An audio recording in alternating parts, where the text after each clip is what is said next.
नमस्कार, मैं अशोक तिवारी आज आपके सामने समाज में फैले हुए आर्थिक दशा या समाज में आर्थिक दशा के कारणों पर चर्चा करते हुए मैं आपसे कुछ बिंदुओं पर प्रकाश डालते हुए बताऊंगा कि किस तरह से हमारी आर्थिक दशा में सुधार आ सकता है और हमें अपने आर्थिक दशा या आर्थिक संकट से उभरने के उपाय या तरीके मैं बताऊंगा। इसके लिए धन अर्जन का भी तरीका बताऊंगा जिससे कि आपके आर्थिक संकट दूर हो सकते हैं। मैं आज की डेट में केवल आपको आर्थिक संकट से उभरने के उपाय ही बताऊंगा, जिसे सुनिए आप लोग और चर्चा भी करिए लोगों से कि किस तरीके से हम लोग इस पर विचार कर सकते हैं और अपना विकास कर सकते हैं। पहली चीज़ तो मैं आपसे ये कहूँगा कि हमेशा आय से ज़्यादा व्यय ना करें। यदि आपके खर्चे ज़्यादा होंगे तो आप कितना भी कमा लीजिए, वो धन आपको अभाव ही देता रहेगा, कभी आपको परिपूर्ण नहीं करेगा। दूसरी चीज़, लोगों की मदद उतनी ही करें जितनी आवश्यकता हो। कहीं ऐसा ना हो कि लोगों की मदद करते करते हम स्वयं मदद मांगने लग जाएं। तो मदद भी हमें उन्हीं लोगों की करनी है जिनकी बहुत आवश्यकता है, क्योंकि ईश्वर उन्हीं को देता है जो उस काबिल होते हैं और सभी लोगों को धन प्राप्त भी नहीं होता है। लोग मांगते ही रहते हैं, लेकिन देने वाला हमेशा यूं ही रहता है और लेने वाला हमेशा जो है मांगता ही रहता है। तो मैं आपसे कह दूं कि देना है तो आप ऐसे दो, लेना है तो ऐसे लो। देने वाला एकमात्र कोई और है। लेकिन इसके साथ साथ मैं आपको बताना चाहता हूँ कि किस तरीके से हम अपने धन को अर्जन करें और धन को अर्जन करते करते अपने आर्थिक संकट को कैसे हम उबारें। इसके लिए मैं कुछ बिंदुओं पे चर्चा। पहला है पैसा कमाना। पैसा कमाना तो बहुत आसान है, लेकिन कभी भी पैसा कमाते कमाते आप ये ना सोच लीजिए कि हमें एक ही जगह इन्वेस्ट करना है, एक ही सोर्स पे लगाना है, एक ही जगह रखना है। नहीं, हमेशा पैसे को आप जगह जगह लगाएं, हर जगह वितरण करें। क्योंकि पुराने ज़माने में हम देखते थे कि लोग क्या करते थे कि एक ही जगह पैसा जो है गाड़ के रखते थे, डाकू आता था लेके चला जाता था। वही कंडीशन आज के भी आर्थिक संकट काल में है। लोगों के कहने के अनुसार अपने पैसे का इन्वेस्टमेंट मत कीजिए। हमेशा जो है अपनी बुद्धि और विवेक से या सरकार द्वारा नियोजित जो भी कार्यक्रम है उसके पालन करते हुए ही आप अपने पैसे का इन्वेस्टमेंट करें। जैसा कि मैंने बताया आपको कि पैसे का इन्वेस्टमेंट हमेशा कई जगहों पे करना चाहिए। मात्र ये सोच लीजिए कि हमें एक ही जगह पैसे का इन्वेस्टमेंट करना है, तो उसके लिए आप निश्चिंत रहिए कि एक दिन आपका पैसा वो डूब जाएगा। दूसरी चीज़ मेरा ये मानना है कि कभी भी आप सपोज़ करिए कि आप उम्मीद रखते हैं, भरोसा रखते हैं, विश्वास करते हैं। जानते हैं भरोसा और विश्वास जो है बहुत महंगी चीज़ होती है। अगर ये आप सोच लीजिए सस्ते में कोई दे रहा है तो इसका मतलब आपको निश्चित तौर से वो ठग रहा है। तो कभी भी भरोसा और विश्वास को सस्ते से मत खरीदिए, वो एक महंगी अमूल्य संपत्ति है। अगर आप एक व्यवसायी हैं तो आप अपने जो भी कार्यकर्ता हैं उनके साथ में सस्ता व्यवहार ना करिए।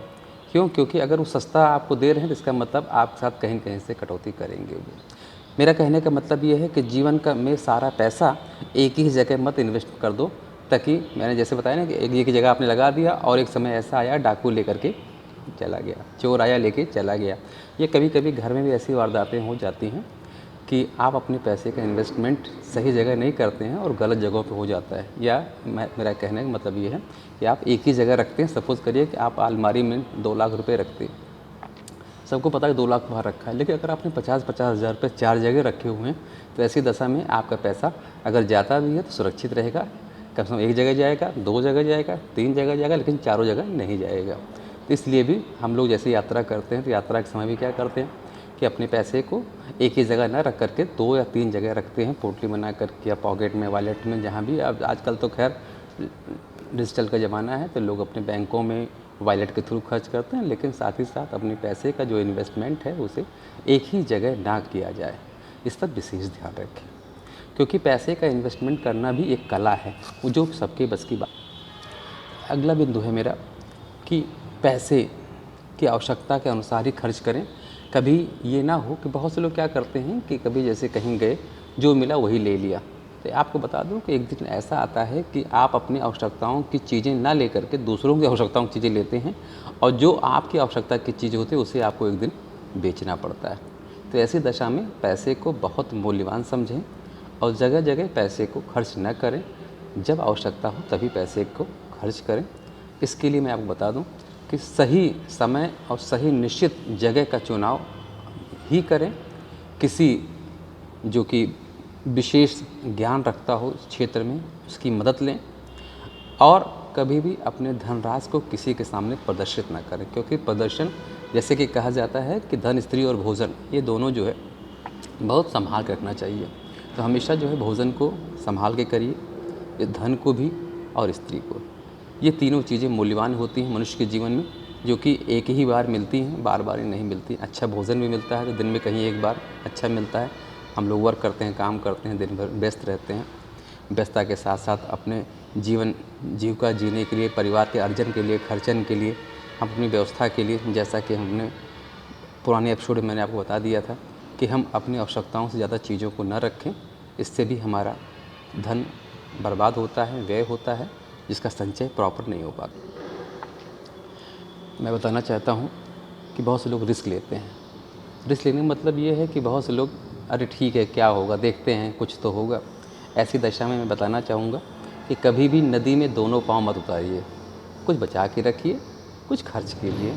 जब आप बचा के रखेंगे, बचाने का मतलब ये है दोनों पाँव, मतलब एक पाँव बचाने का, एक पैर खर्च करने का होता है, दूसरा पैर बचाने का होता है। जब आप दोनों पैर को एक साथ नदी में डाल देंगे तो डूबने के चांसेस ज़्यादा होते हैं। तो ऐसी दशा में मैं बता दूं कि दोनों पैरों को डालोगे एक दिन पक्का डूब जाओगे। इसलिए एक पैर बाहर, एक पैर अंदर होना चाहिए। पैसा कमाना बहुत आसान है, सबसे कठिन जानते हैं क्या है? वो है बचाना।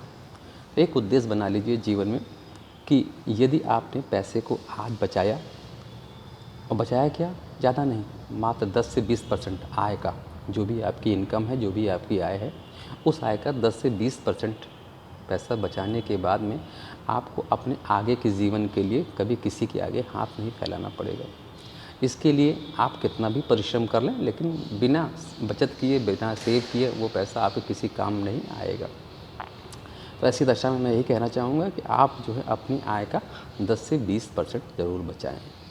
कहते हैं कि ये पैसा जो होता है बड़ा बेईमान होता है, लेकिन साथ ही साथ ये भी कहता है कि अगर तूने मुझे आज बचाया तो मैं तुझे कल बचाऊँगा। मैं ये कहना चाहता हूँ कि आज आप मुझे बचाओ, कल मैं तुम्हें बचाऊँगा। जैसा समय चल रहा है, आर्थिक संकट का दौर है, और इस आर्थिक संकट के दौर में बहुत से लोग ऐसे भी हैं जो कि समय से 2 समय का भोजन भी नहीं कर पा रहे हैं। क्यों? उसका कारण यही था मात्र कि उन्होंने समय से अपने आप को जागरूक नहीं किया। हाँ, लेकिन ईश्वर सबका होता है, उनकी भी मदद कर रहा है, आपकी भी कर रहा है, हमारी भी कर रहा है। साथ ही साथ हमें ये भी देखना है कि हमारे परिवार में जो भी खर्चे हैं उसे भी कैसे हम चलाएं कि हमारे आने वाले समय में भी कोई प्रकार का नुकसान ना हो, और परिवार सकुशल, ईश्वर की कृपा इस पर बनी रहे, चलता रहे। तो मेरा आज का जो एपिसोड है यहीं पर ख़त्म होता है। मेरी बातें अगर अच्छी लगी हों तो आगे भी फॉरवर्ड करें, ताकि लोगों को भी इसका ज्ञान हो कि पैसा कमाना तो बहुत आसान है, लेकिन बचाना बहुत कठिन है। तो कुछ ही बिंदु हैं जिस पर हम विचार कर सकते हैं। नमस्कार, धन्यवाद।